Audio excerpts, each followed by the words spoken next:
በጣም ነው የምናመሰግነው የኤርትራ ህዝብና መንግስት ስላደረገው ነገር።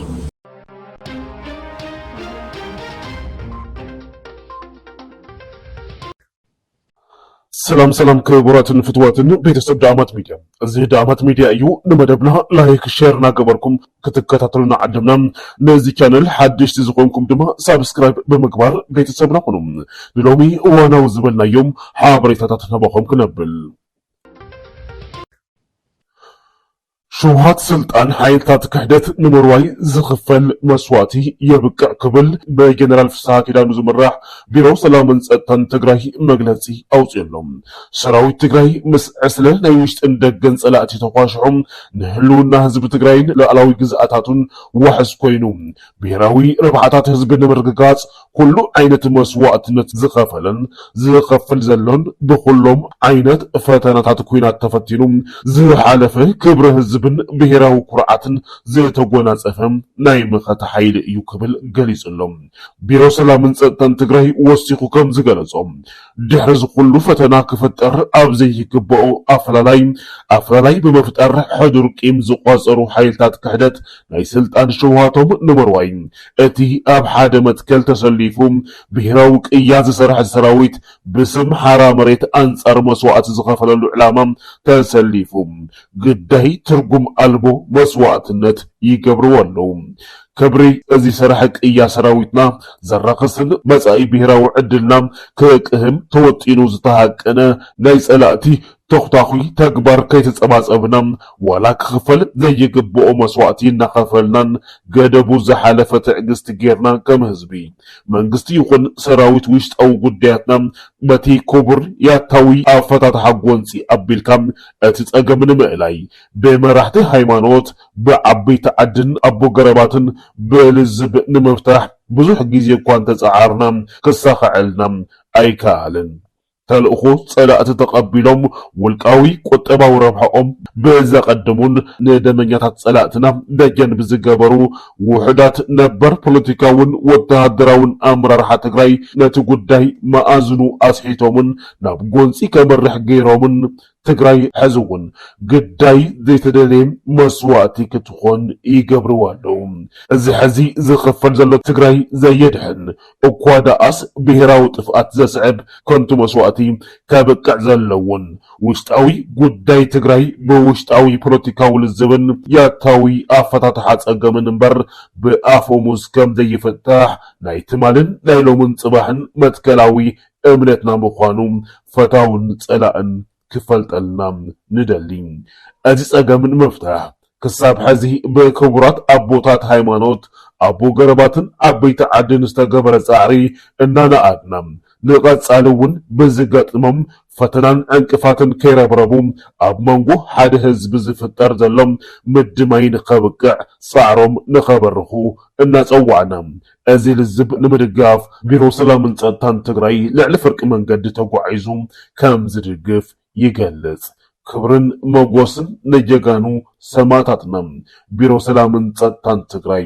ፈትዋትን ክቡራትን ቤተሰብ ዳኣማት ሚድያ ካብዚ ናይ ብጀነራል ፍስሐ ኪዳኑ ዝወፀ መግለፂ እንርድኦም ዋና ነጥቢ እንታይ እዩ?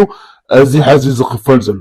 ትግራይ ዘየድሕን እኮ ደኣስ ብሔራዊ ጥፍኣት ዘስዕብ ከንቱ መስዋዕቲ ከብቅዕ ዘለዎን ውሽጣዊ ጉዳይ ትግራይ ብውሽጣዊ ፖለቲካዊ ልዝብን ያታዊ ኣፈታትሓ ጸገምን እምበር ብኣፎሙዝ ከም ዘይፍታሕ ናይ ትማሊ ናይ ሎምን ጽባሕን መትከላዊ እምነትና ምዃኑ ፈታውን ጸላእን ክፈልጠልና ንደሊ ዝብል ነጥቢ እዩ። እዚ ጸገም ንምፍታሕ ክሳብ ሕዚ ብክቡራት ኣቦታት ሃይማኖት ኣቦ ገረባትን ዓበይቲ ዓድን ዝተገበረ ጻዕሪ ከም ዝንእድውን እዩ ገሊጹ ዘሎ። ምንኣድ ጥራሕ ኣይኮነን ክሳብ ፍርቂ መንገዲ ዋላ እውን መጺኡ ነዚ ጉዳይ እዚ ዕልባት ክግበረሉ ብፍላይ ድማ ኣብ መንጎ ኣሕዋት ዝግበር ዘሎ ምድማይ ጠጠው ክብል ምናይ ባዕሉ ግደ ከም ዝዋፃእ እዩ ገሊጹ ዘሎ። እዚ እውን ክድገፍ ዝግብኦ መግለፂ እዩ። ብፍላይ ኣብ መንጎ ኣሕዋት ዝግበር ዘሎ ብጣዕሚ መሕዘኒ መሕፈሪ ኣብ ህዝቢ ትግራይ ግን ከቢድ በሰላ ክገድፍ ዝኽእል። ስለዚ ኣቶም ኣብ ሓራ መሬት ኮይንኩም ህዝብኹም እትጎድኡ ዘለኹም ኣብ ልዕሊ ሰራዊትኩም መጥቃዕቲ ትኸፍቱ ዘለኹም ብስሩባ ኮፍ ኢልኩም ተሓስቡ ዶ? እንታይ ኢኹም ትገብሩ ዘለኹም? ንመን ኢኹም ትወግኡ ዘለኹም? ንመን ኢኹም ትሕጉሱ ዘለኹም? لمن يخم تحزنوا زلهم أب تجري زلوا سراوي تجري TDF زتمزابله هزبو كملس زتوجوت أمريتو كملس أب زجبرو من قصاص لمن تايعنك فاتخون ولهم رأيت مقنيات هزب كيملس مريت تجري كيملس دي تعلامهم مقنياتو نسأل أدقفكم لا يسأل أي مسارح كوينكم تنكسر أصل تحت أهلكم جدا علامهم صار هزب تجري مخانو يو مردا زكال هزب تجري ناب مريتو يملس زبل زخون يكون أكل ካብ ዝኾነ ይኹን አንፈት ይምጻእ ብዘይ የገድስ ክርገፍ አለው ወንበር እዚ ከመገሩ እንቅፋት ክገጥሙ ይኽእል ሙቃዓ ካብ ናይ ባዕሉ ሰባት ጸላእቲ እዮም ስርሖም እዮም ክሰርሑ ዘለዎም ንስኻትኩም ግን ካብ ኣዶ ትግራይ ወፂኹም እሞ ድማ ትማሊ ኣዶ ትግራይ ከይጠፍእ እዚ ኩሉ መስዋዕቲ ከፊልኩም እዚ ኩሉ ኣካል TDF ኮይንኩም ላዕልን ታሕትን ኢልኩም ብጣዕሚ ተኣምር ዘበለ ስራሕ ዝሰርሕኩም ተኣምር ዘበለ ዓወት ዘምጽኹም ወላኳ ብስንፍና መራሕቲ ጫፍ ኣዲስ አበባ ወፂሑ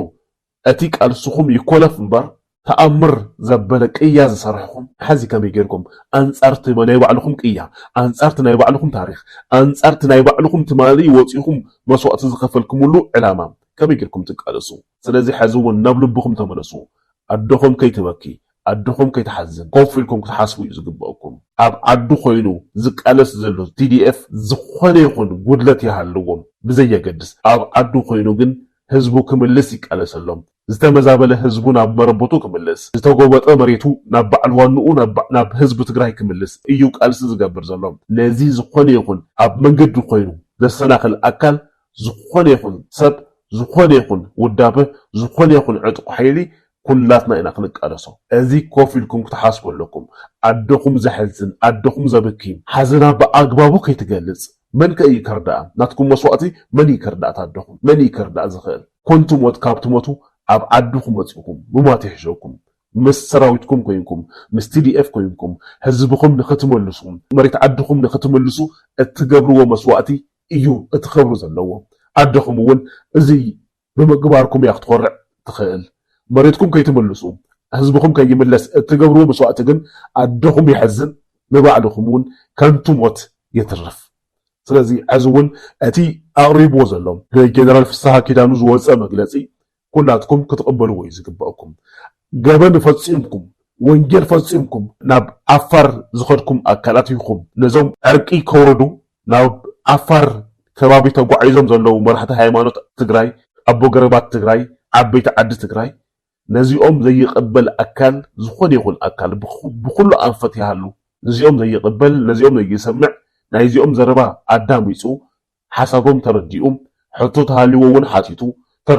ترداديو فتح كمز زي سعر أكل جبن زلو وطرحيو وينجل زلو وطرحيو سلازي كابزوز آزلهم ونصحن حواتنا جن ازدكو دايزي تقبلكم سامعكم نابهزبكم كتملسو يزقبا أب تقراي زلو منغستي زلو ودب زلو سراويت وي عمرار حسراويت زخون يكون بدل فصيم لكم كون يخليو أبي كوينكم خم أزي استبدلكم وبدل كسمع تجبروا تخلو أب حرام ريس زبال أب عفار وصيكم دي خوان زلوا هزبكم لخي ملس عنك فاتنا خونكم ديوزي فتاك ترخبوا زجر ده بسم الله هزبي تقراي إيو بأسكم كون إيو كإمكم كون مستا عدوكم ون إيو بأسكم كون زخيل مخنياتو عدوكم كي تعرف عدوكم سلام كي تركب دخم عنك فاتكون وزلكم سرع عدوكم سرع عديكم ون كوينكم هم زلكم سرع أبوكم سرع حواتكم يخم تكون زلكم سلازي نابلبكم تمليسكم أتي زجبر زلوا من قصاص بفلاي سلام كورد عرق خجبر زجبر زلوا من قصاص حزون كتدامس ويزجباكم زبل ما اقتلنا نابز قص الحواري تقنحلف زي خبركم بتسبب أمات ميديا من قصة إثيوبيا قبل علي حزب تجري ኩናት ንምኽፋት ሙሉእ ምድላው ከም ዝገበረም ተገሊጹሎም እዚ ኣብ ናይ ትማሊ ናባኹም ዘበልናዮ ሓበሬታ እውን ዘኢኮኖሚስት ዘውፅኦ ጽሑፍ ናባኹም ኣቢልናዮ ነርና ዘኢኮኖሚስት እንታይ ክብል ይገሊጹ ዘሎ ብፍላይ ድማ ብሕብረት ኣፍሪካ ዝቐረበ ጻውዒት ሰላም ኣብ መንጎ ሕወሓትን ኣብ መንጎ መንግስቲ ፌደራልን ብመንግስቲ ፌደራል ውድቂ ከም ዝኾነ እዩ ገሊጹ እዚ ጥራሕ ኣይኮነን ዘኢኮኖሚስት ዘውፅኦ ጽሑፍ ሰራዊት ኢትዮጵያ ብሙሉእ ዓቕሙ بحيل سبن بأزورن بكل أنفت تجري ناب تجري يسقع كم زلوا جليس اللهم زيون لترجع حابري تخم زلوا خبأيو حبيرو زلهم سلزي قبل علة تجري زجبر كوينات ኣብ ጫፍ በፂሑ ከም ዘሎ መንግስቲ ብልጽግና መንግስቲ ኢትዮጵያ ሙሉእ ምድላው ገይሩ ከም ዘሎ እዩ ዝግለጽ ዘሎ ኣብዚ ኮይንኩም ይኹም ኣብ ዓፋር ዘለኹም ኣካላት እንደገና ካሊእ ዕንቅፋት ትኾኑ ዘለኹም ስለዚ ናብ ልብኹም ተመለሱ መንግስቲ ኢትዮጵያ ኣብ ልዕሊ ህዝቢ ትግራይ ዝገብሮ ኩናት ምድላዋቱ ዛዚሙ ኣጽዋሩን ሰራዊቱን ናብ ወሰን ትግራይ ኣጸጊዑ ከም ዘሎ እዩ ተሰሚዑ ዘሎ እቲ ዘይቀሪ ውግእ ተባሂሉ ዘሎ ኣሰላልፉኸ እንታይ ይመስል ዝብል ናባኹም ክነብሎም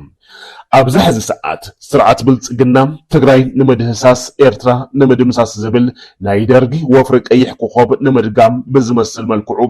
ባሕሪ በሪ ብዝብል ሽፋን ንኤርትራ ናይ ምውራር ሕልሙ ኣብ ጫፍ በፂሑ ይርከብ እዚ ንምግባር ድማ መጀመርያ ስጉምቱ ኣብ ትግራይ ዘሎ ሓይሊ ዕጥቁ ንምርጋፍን ትግራይ ዲስኣርምድ ንምግባር ኣብ ዝለዓለ ምድላው ከም ዝርከብ ተፈሊጡሎም ኩሉ ዓቕምታቱ ድማ ናብ ድንበር ኤርትራ ብሸነኽ ቡሬ ናብ ድንበር ትግራይ ድማ ብኩሉ ኣንፈት ካብ ቆቦ ክሳብ ጸለምቲ ኣለኒ ዝብሎት እግረኛ ሰራዊትን መከናይዝድን ኣዋፊሩ ኣብ ዝለዓለ ተጠንቀቕ ኣቐሚጥዎ ከም ዘሎም ተፈሊጡሎም እዚ ዘርእየካ ድማ ናይ ትግራይ ኣጀንዳን ንሓድን ንሓደ ግዜን ንመወዳእታን ክዓጽዎ ምድላው ወዲኡ ይርከብ ማለት እዩ ነዚ ስዒቡ ብወገን ትግራይን ኤርትራን ድማ ነዚ ንምምካት ይከኣል ዝብልዎ ምድለዋት ኣብ ምግባር ይርከቡ ብሓፈሻ ኣሰላልፋ ውግእ ከመይ ይመስል እንተሪእና ድማ ብሸነኽ ኢትዮጵያ ኤሚራት ዓረብን ሓመቲ ወይ ድማ ደጋሎም أو مالتون RSFን ንግዚኡ ዘይተነጸራ ናይ ምዕራብ ዓለም ሃገራት ዝርከባን ተኾና ብወገን ኤርትራ ድማ ሱዳን ግብፂ ሱዑድ ዓረብን ፓኪስታንን ካልኦትን ይርከባ ዋና ናይ አየር መጥቃዕቲ ኢትዮጵያ ካብ ባህር ዳር ሰመራን ጎንደርን ዝብገስ እንትኾን ናይ ትግራይን ኤርትራን ድማ ካብ ሱዳንን ኤርትራን ዝብገስ ይኸውን እግረኛ ወተሃደራዊ መጥቃዕቲ እንተረአ ድማ ዋና ዕላማ ስርዓት ብልጽግና ብዓፋርን በደቡብ ትግራይን እንትኸውን ቀሊል ዘይባሃል ኃይሊ አሰሊፉ ይርከብ ዕላማ ብልጽግና ንትግራይ ተቆጻጽርካ ንኤርትራ በግንባር ቡሬ አጥቂዕኻ ወሽመጥ ዓሰብ በመቆጻጸር ዋንነት ምእዋጅዩ ናይ ትግራይን ኤርትራን መጥቃዕቲ ድማ ብጸለምትን ብሑመራን ካብ ሱዳን እናተበገስካ በመተማንዩ أزوج بعلي أنت تجميرهم كبيد زبال عنوة زمز انتركونتيننتال وار نايمخان عدلوم زلا عليهم سلازي كله تقروي بقليل كريو أيك بأن زبل ملأتينا خنحلف ندليم يواز أني زبلو مدلاو كجبر دمم يجب زبل ملأتنا يوم صلت مجبارون زخف أيقونن نمرحت هيمانتن نعبيتي شماغلتاتن مخنياتو أتزمت زلو انتركونتيننتال وار بتعمي جزف بتعم سفيح مقان يو زجلت زلوا سلازين نزيز متن مدلاو زمن كتا أكل خجبر لوم كانت مرحت هاي مرات دمام نفتاريهم ملمان كعم ذي خفة يكونن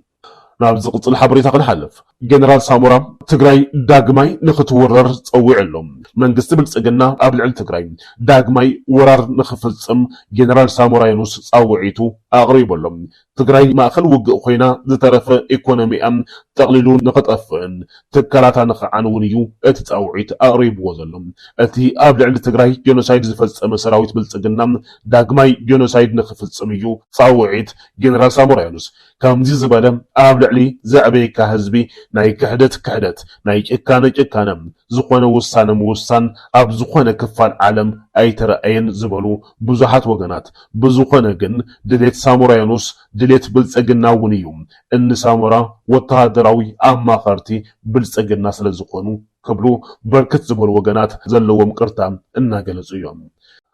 ፈትዋትን ክቡራትን ቤተሰብ ዳኣማት ሚድያ نزنبركم صاني حيت بلبنا مسجن بقصالي بخالي حابريتا الساعة نرخب سلام تعنان نمنم سلام نهزب تقراي عوت نسراوي تقراي